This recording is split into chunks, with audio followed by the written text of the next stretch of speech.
So this investigation involves 40 named individuals, many who own noteworthy wineries spread across the region. 26 on the list have all donated to the campaign funds of the county supervisor, but not much more is known. But the subpoenas seek records that go back as far as 2016. That is the year the supervisor was elected.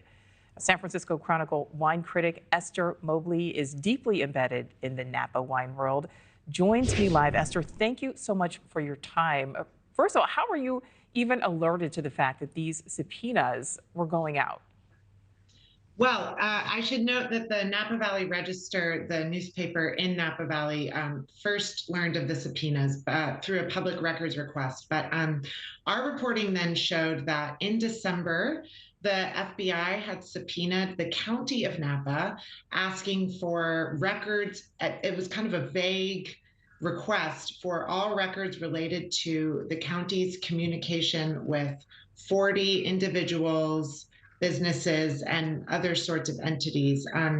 It's completely unclear from looking at the text of the subpoena what the FBI might actually be investigating, but the list read largely as a kind of who's who of the elite Napa Valley wine industry. So we have Chuck Wagner, who owns Caymus Vineyards, Dave Finney, a kind of well-known entrepreneur who started extremely well-known brands like The Prisoner, Alpha Omega, a landmark winery on the valley's main artery, Highway 29, and many others. And we were all left to wonder what kind of connection these various entities had.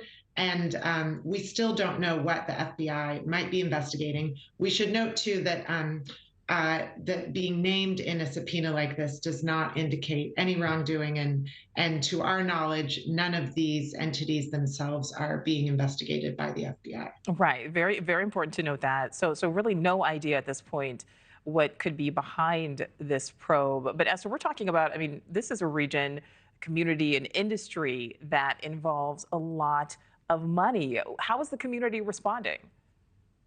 Everyone is just wondering. Rumors are running rampant. We're hearing a lot of those that most of them aren't things we can report on. And we're continuing to look into what might be behind this.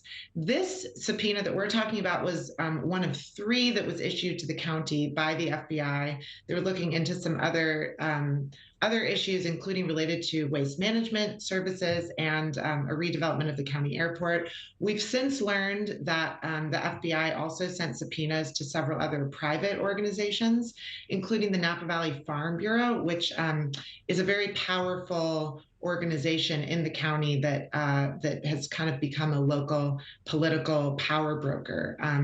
And the month following that subpoena, the CEO of the Farm Bureau died by what a local sheriff's department tells us was an apparent suicide. Interesting. And I think, for the average American or the average around the world, I mean, Napa is certainly a destination. People go there to relax, to enjoy themselves, to have some delicious wine. But there's always so much going on in any situation behind the scenes that, the average person doesn't see. What stands out to you most about all of this, knowing that we, probably only really know a fraction of what's really happening?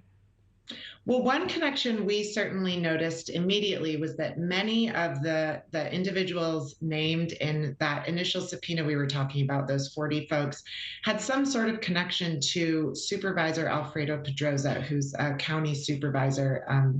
And he's been embroiled in several controversies over the years, notably one in which he had not disclosed that he had a family connection to a vineyard that was adjacent to a vineyard called Walt Ranch that was being developed by this very powerful local family called the Halls, and that really became this huge controversy among environmentalists in Napa Valley. So there were accusations that Pedroza had not disclosed a conflict of interest when he was voting on whether to approve the development of this vineyard. And many of the entities listed in that subpoena have either donated money to Pedroza or in some cases are related by family to Pedroza. So we don't know. Right.